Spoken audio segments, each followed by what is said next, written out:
I think India has made a pretty powerful offering, frankly. Current struggle between President Trump and Prime Minister Modi is unfortunate, and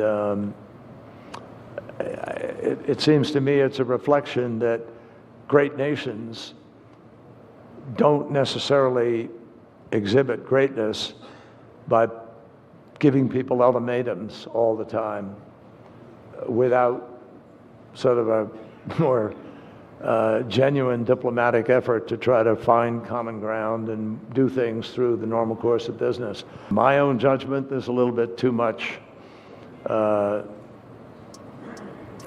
ordering people and pressuring people, pushing people around to do one thing or another.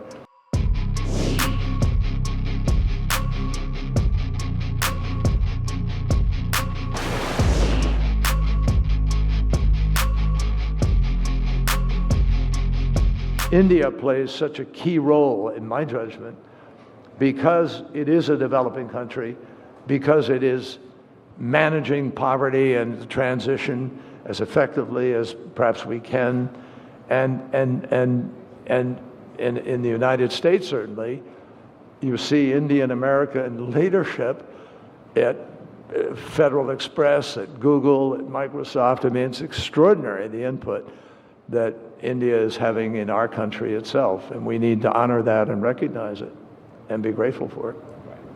No, indeed, Indian origin CEOs truly are ruling the roost in a lot of the top corporations in the world. And sometimes, in fact, I wonder whether we truly appreciate in this country what an extraordinary moment it is, and when we might ever have this kind of situation where so many of the top global tech firms are led by Indian origin executives.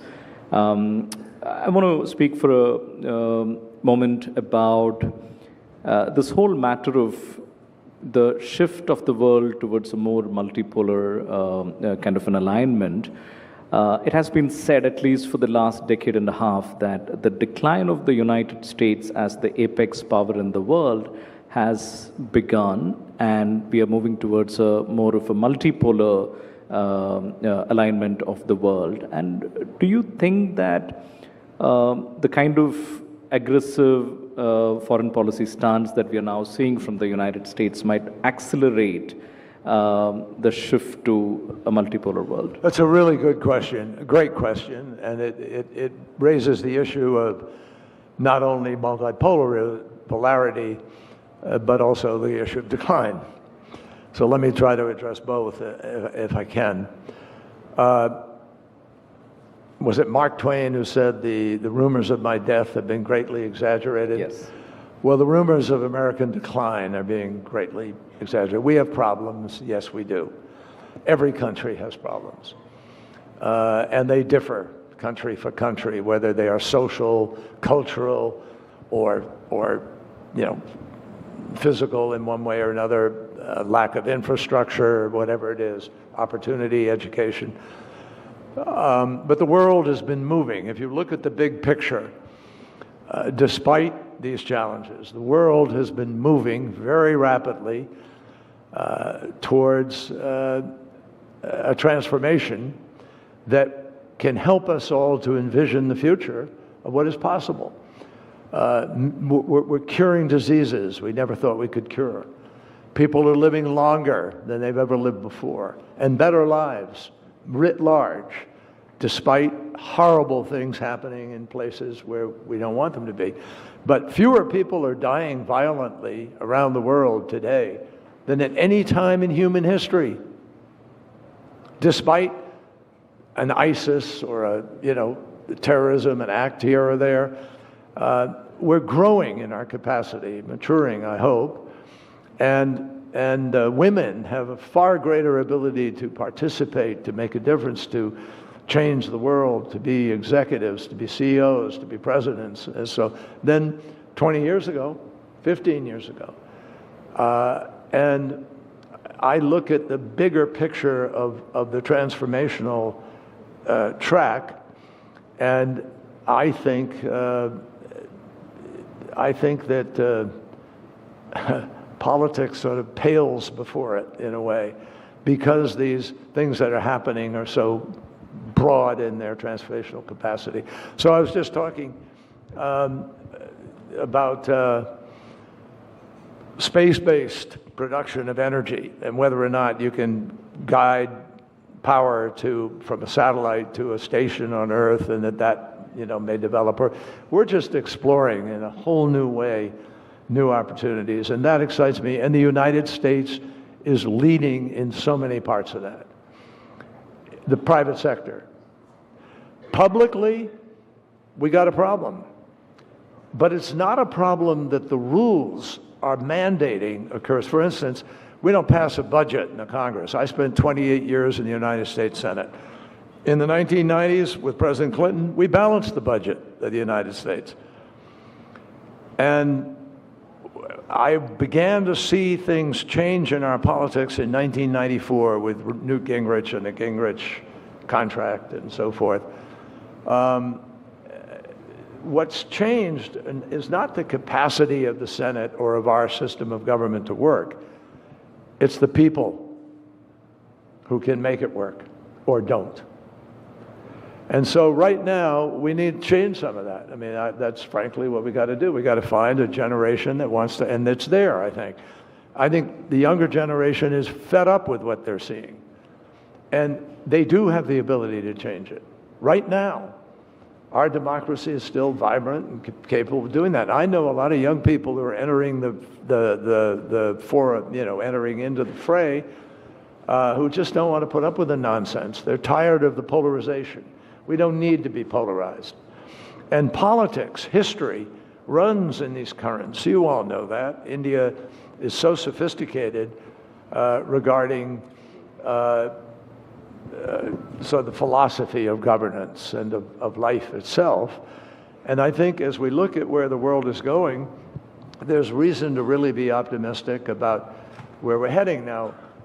The question of multipolar.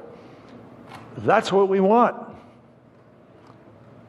The United States should not feel threatened. I argued this for a long time as Secretary of State and otherwise.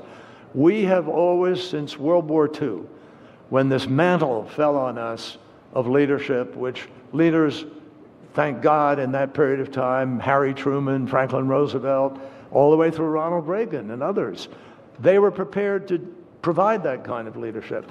But the goal was to empower other countries to be able to fend for themselves, to become a partner at the table, to be able to help share this burden of figuring out how we make peace and bring the world together.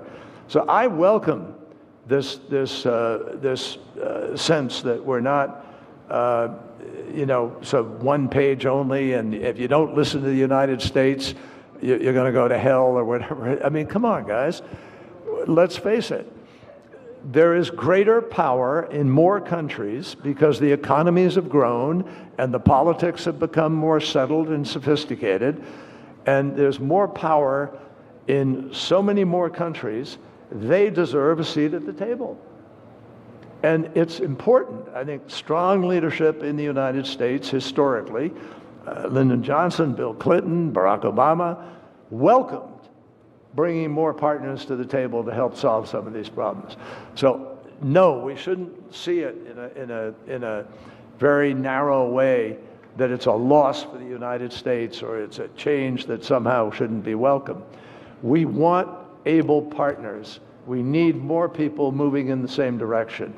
And there are enough illiberal localities on this planet to present all of us with a challenge to how we are going to actually live up to the universal rights that we have embraced within the United Nations, within the international courts, and so forth. That's the quest. And we can't get there alone. We're obviously not going to get there right now because we have a different point of view where, it's all America all the time. And that is not the real America. And I think as we go in and celebrate our 250th anniversary next year, we are going to see more and more people reminding themselves and their friends and our nation what really America is. When I ran for president, I remember saying in my acceptance speech at the convention, I said, America is exceptional. But we're not exceptional because we run around beating our chest and telling everybody we're exceptional. We're exceptional when we do exceptional things, like putting $30 billion into AIDS efforts in Africa, or when we are the first on the ground to help with an emergency where something terrible has happened, or vaccines on COVID. Those things are exceptional. When you can say that a new generation of children born in Africa will be born AIDS-free, that's because of Bill Gates and because of our Congress, which allocated an enormous amount of money to help make that happen. And no country has conquered as many square miles or countries as the United States of America and given it back. Didn't try to keep it. I think that's something that we don't celebrate enough.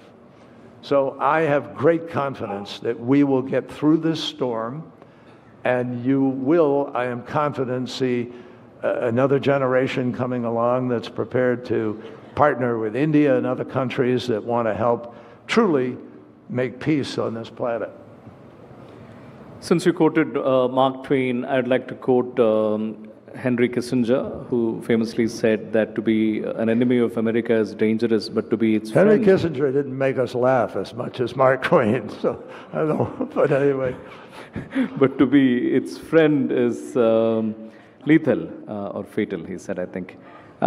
Is there concern across the party aisles in the United States that the United States might be losing friends around the world far too soon as a consequence of decisions made in recent months? Sure. Yeah, honest answer is yes. We are concerned. I think this current struggle between President Trump and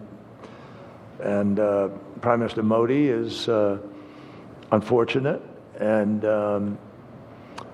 it seems to me it's a reflection that great nations don't necessarily exhibit greatness by giving people ultimatums all the time without sort of a more genuine diplomatic effort to try to find common ground and do things through the normal course of business.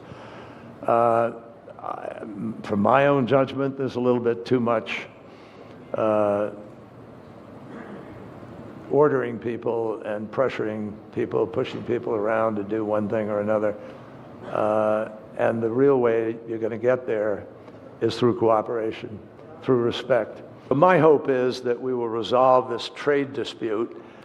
I think India has made a pretty powerful offering, frankly. Almost 60% of the goods would be at zero tariff, and the rest would be worked through. That's a big shift. And I think we need to hopefully get to a better place faster here. The trick for all of us, folks, is not to make trade the enemy. It is to go back to the table and do what we did previously without actually being as effective as we should have been in the implementation, but renegotiate the ways in which we're going to help each other. We all need trade. We all have certain goods. Some will produce more of one thing, some others. But you've got to work in good faith. If you turn it into weapons, we all got a problem. And we will diminish our capacity to achieve what we can in this global marketplace.